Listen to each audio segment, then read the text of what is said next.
Welcome back. This is part 3 of the sequel of the SAP ALE IDOC tutorials, in which we are going to discuss all the tips and tricks regarding the EDI in SAP. Now, what's today's agenda? So today we will be talking about how to delete the SAP IDOC. So let's see first of all how many different options. So the first option to delete any IDOC in SAP is through the Tcode WE11. But before we go through WE11, let's go to WE02 to pick up some IDOCs in SAP, which we would like to see how to delete. So I'm going to see that if I have some IDOCs for today. Let's execute this.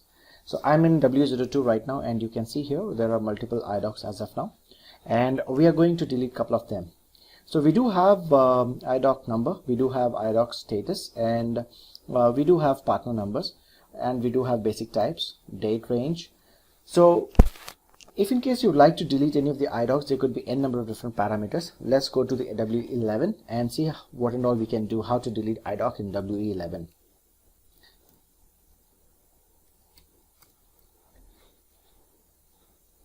So now here we are in WE11.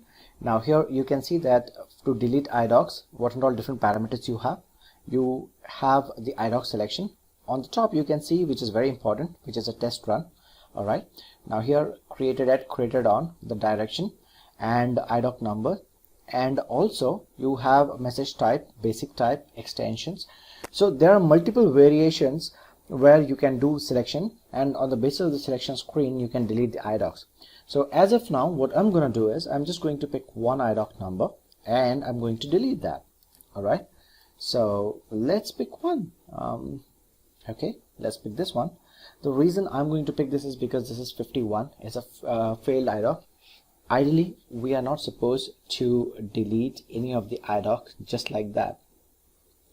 The reason, there could be a business reason justified if you would like to delete any of the IDOCs. Alright, now there could be many reasons, like you would like to housekeep old IDOCs. Number one, maybe more than 2 years, 6 months retention policy, maybe you have only 5 years retention policy, or maybe you retain still till 5 years. So what you do, first 6 months you will be putting, and after 5 years you will delete from the system. There could be a number of reasons.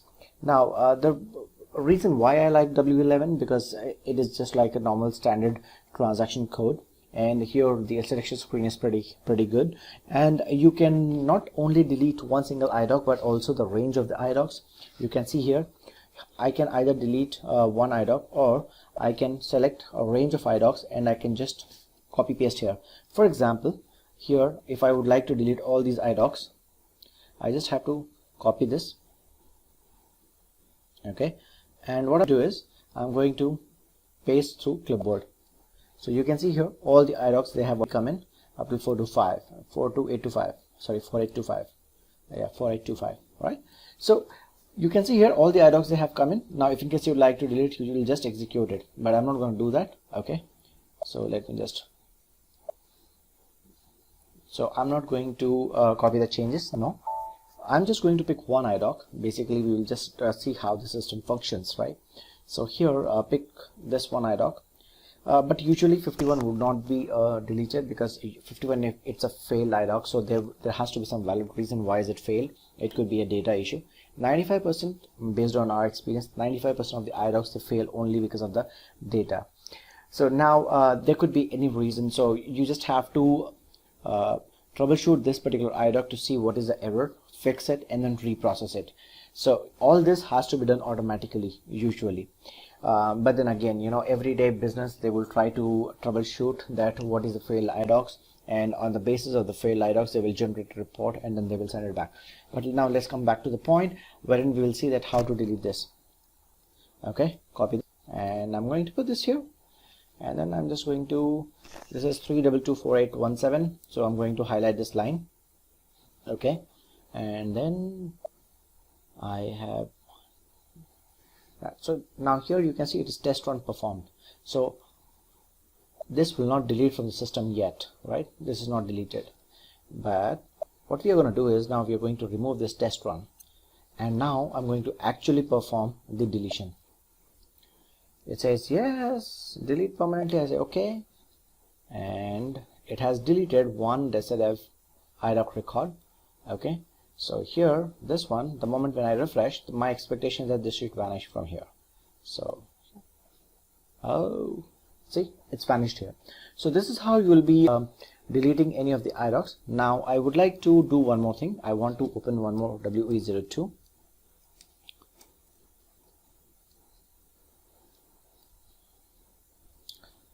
Okay, I want to check the same IDOC number which I have deleted, whether it is existing or not existing. So you can see here, it does not exist in the database. All right. Okay, with this, we are done with the option number 1. Let's check what is option number 2. All right. So let's go to the step number 2. So the step number 2, we are going to do it programmatically, and trust me, I mean, you know, the function modules, they are something like already pre-created subroutines which would help us out to perform certain logic. So let's get back to the step number 2. So the step number 2 is to a function module in SAP. Now, those who do not know what a function module is, just to give an intro, a function module is basically a pre-created or pre-written subroutine in SAP, and it will execute certain kind of logic. Okay, but to know a little more brief about subroutine, you can watch my upcoming videos wherein I will be posting a little more details about the subroutine. All right, for as of now, we're just going to see what the subroutine is and how it will function. So I'm going into SE37 right now, which is a Tcode for the subroutine. All right. Okay, so we are going to have EDI underscore delete underscore. Okay, I think this is EDI underscore delete. No, let's try to perform a search. I'm going to search with EDI underscore, and then I'm going to perform EDI underscore delete. Let's see if in case we are getting anyone. EDI doc, yeah. So we do have here EDI underscore document underscore delete. So this is a one function module which we would be using to basically delete the IDOCs. So I'm going to use one time. So I'm going to test it. So the way you test a function module is by clicking this. This is basically using it in one time. Okay. So now you have got the document number. It asks for the document number. So let's try to give the IDOC number here. Okay, this is the IDOC list what I have, and I'm going to create this particular IDOC number. Okay, sorry, I'm going to delete this particular IDOC number.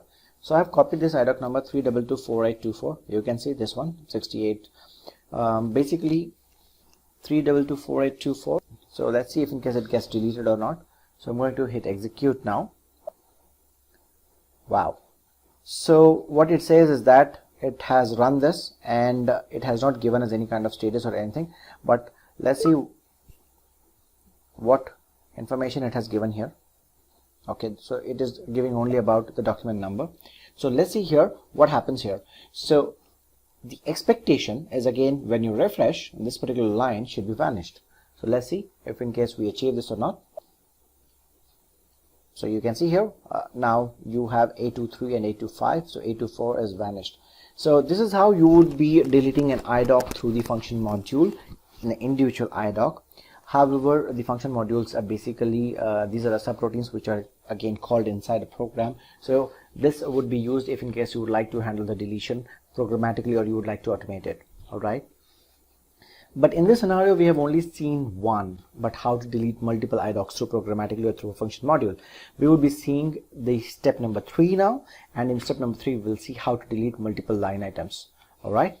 So let's just see that what the step number 3 is, how to do that. So again, we are going back to SE37, and we will see if a function module to delete multiple records at one single shot, do we have anything or not. So we have come back here again, and as we saw previously that this was the function module to delete one single IDOC record. Now, but I'm going to do multiple records. So let me just search again if we do have anything. So EDI underscore document underscore star. Oh my god, there are. Okay, so here was a delete and here is a delete underscore mass. All right, so let's just try this one. So here we do have EDI document deletion in mass. So again, let's go to the test and execute. Okay, now here it is, you can see here it is asking for a tabular function and there is 0 here, right? So what I'm going to do is, in this details view, I'm just going to click, and you can see it is asking me the document number here, but it is asking only one line number. So how do you enter multiple line items here? So you can see here one more line. If in case you would like to add, insert line, keep on inserting. If in case you want to do a double line, you can do that. If in case you want to do a single line, you can do that. Otherwise you can do this way, add, delete. All right, so let's just use only 2 IDOCs at the moment. So I'm going to use 82 and 83 both. Okay, let's see if in case we can do this.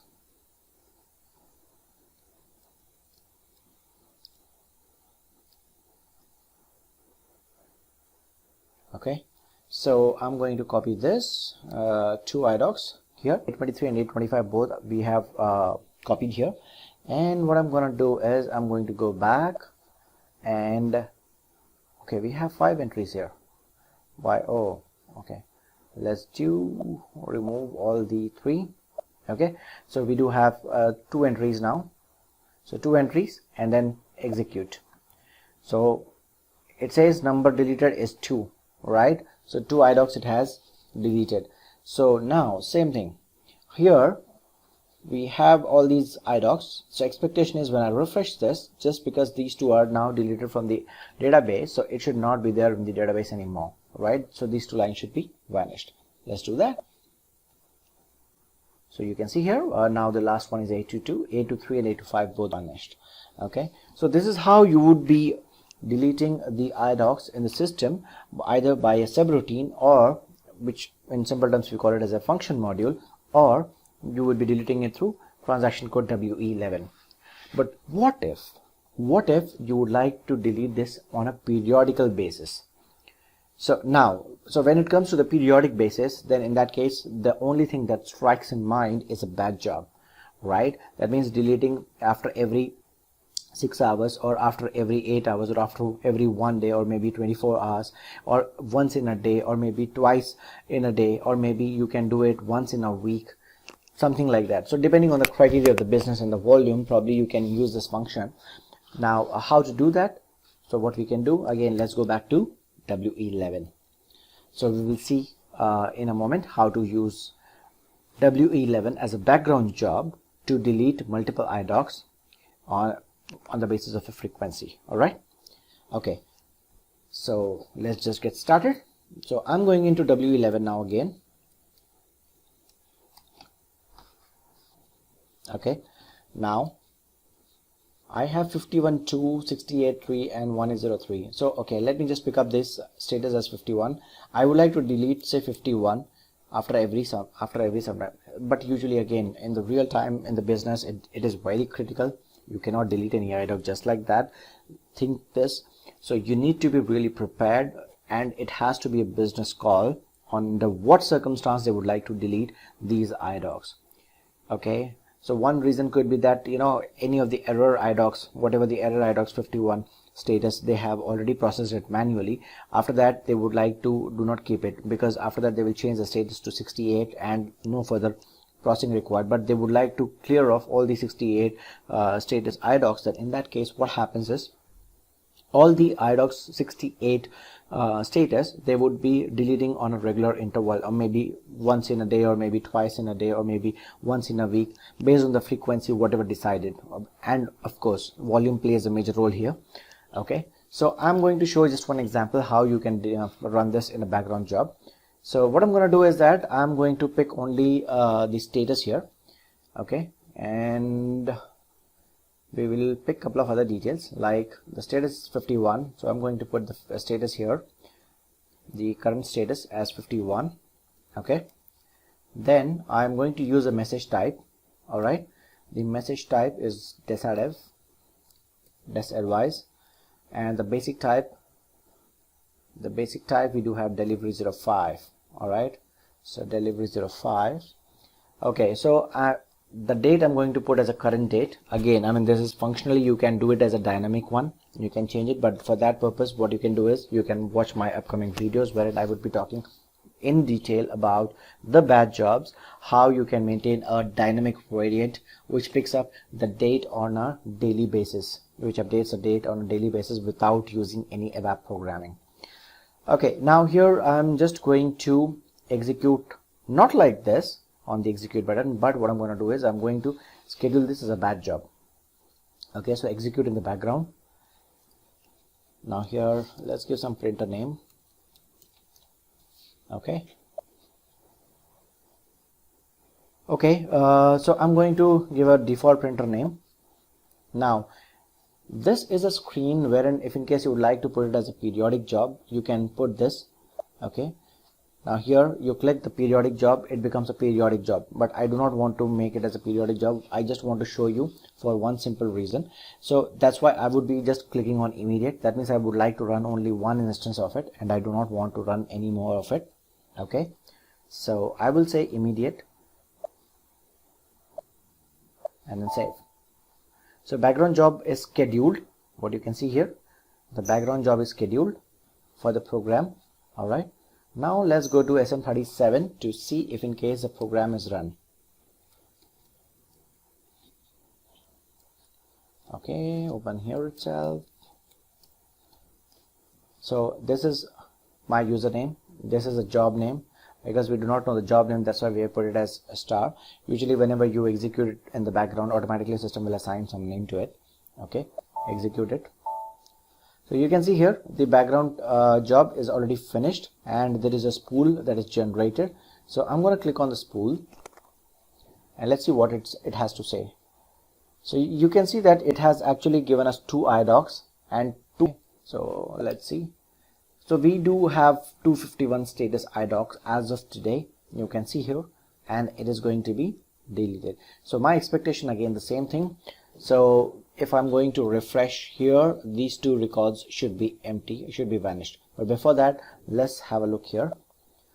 So here the spool is generated with the details that how many records have been deleted. So let's say the job log. So job finished, job step started. So you can see here the variant, whatever we gave, it has picked up automatically. All right.